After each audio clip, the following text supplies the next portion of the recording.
So everybody, President Biden is now continuing to push Democratic lawmakers in Congress to pass new legislation, and this would help fund the next fourth stimulus check. So states across the nation have officially decided on extra relief checks and who will be eligible to receive a new stimulus payment very soon. Here is the breaking news about the fourth stimulus check, everybody, that you have to know. As I said, Nancy Pelosi is taking action as of now to get a new relief package passed as soon as possible. Pelosi has told reporters that she has urged the Biden administration to seek tens of billions of dollars more in emergency crisis relief.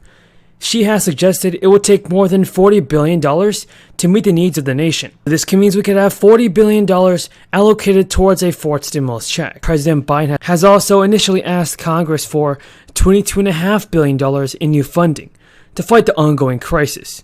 And this was a figure that was whittled down to $15.6 billion in the face of Republican opposition on Capitol Hill. Pelosi has made it clear that even the larger $22.5 billion figure was too small, arguing that it would provide relief only through the early parts of the summer, before Congress would need to approve more. Nancy Pelosi also said this, everybody. She said that I think they should be double what they asked for, because even when they were asking for $20 billion, it was only going to help people until June. So folks, do you agree with Nancy Pelosi on this? I personally do, and I think that Nancy Pelosi is right in that we need more stimulus checks for many people in the nation. But Democrats have also criticized Republicans over the opposition. Pelosi, in fact, has made it clear that she wants action to be taken as quickly as possible. She actually told reporters, "What I've said to the administration is you must ask for more, because we need more." Pelosi also said she hoped to vote this week on more funding, but a senior Democratic aide to the House of Representatives is still working to reach an agreement with the Senate on acceptable offsets. And now with inflation raging and state coffers flush with cash, governors and lawmakers across the nation are considering a relatively simple solution to help ease the pain that people are feeling at the gas pump and the grocery store. And this is to send out more stimulus money, of course. Multiple states have already proposed giving rebate checks of several $100s to taxpayers, among them California, Kansas, and Minnesota. Critics, including many Republican lawmakers, say those checks will not go far given the pace of inflation, and they are working on pushing instead for permanent tax cuts. A proposal from the Maine governor, Janet Mills, is among the most generous in the state, where the cost of food and fuel has skyrocketed in recent months. The Democratic governor wants to send $850 to most residents as part of the state's budget bill. The governor has said that the rebate will help Maine people and help the Maine people grapple with increased cost by putting money directly into their pockets. Now, according to state officials, Maine Revenue Services estimates that is accurate banking information on file for less than half of the estimated 800,000 people who will be eligible for this relief. So as we can see, in the state of Maine, people are receiving stimulus checks. But not only Maine, people in Florida, Georgia, and even states like New York have been giving their residents stimulus checks. But has your state done the same? Tell me down in the comments. It's limiting the purchaser on a price, but the companies are still going to charge what they're going to charge, and somebody's going to have to pay, and Medicare is going to have to pay.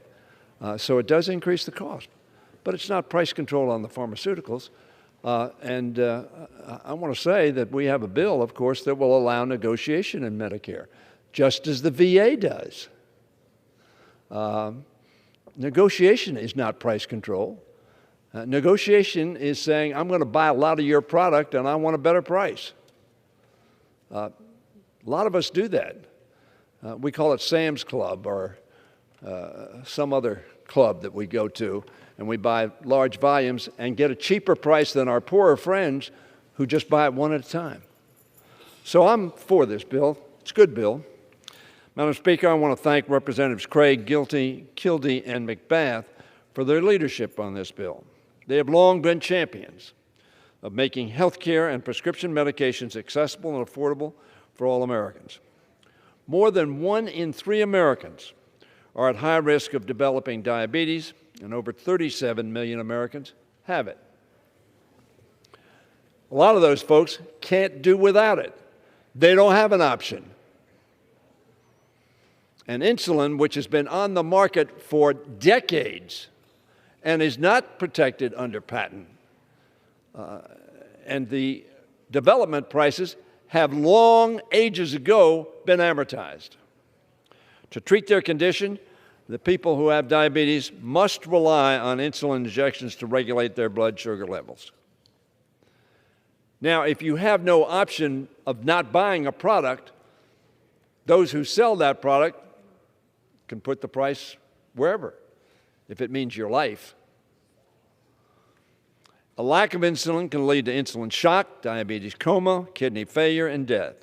It's unacceptable that this life-saving medication is priced out of the reach for many who need it, because it costs so little to produce. This is not a mechanism that has to charge these prices because it took so much to produce it.